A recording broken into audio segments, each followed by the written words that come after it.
Hey guys, it's Tony. Elon Musk is actually on Twitter actually posted the future currency of the earth, which is basically like a poll that he's taking. So if you guys all want to vote for DogeCoin to basically be the future currency of the earth, go ahead and actually go to his Twitter and then go actually and vote for DogeCoin.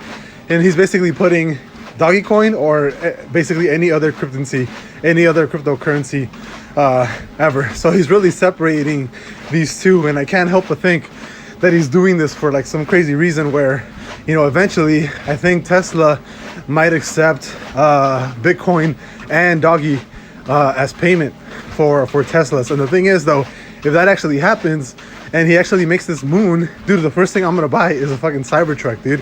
I'm just buying a bunch of, I'm buying the Tesla if this shit goes to like $1 or even further than that, you know? But yeah, Elon Musk has a poll going on, so go vote for DogeCoin. Absolutely insane.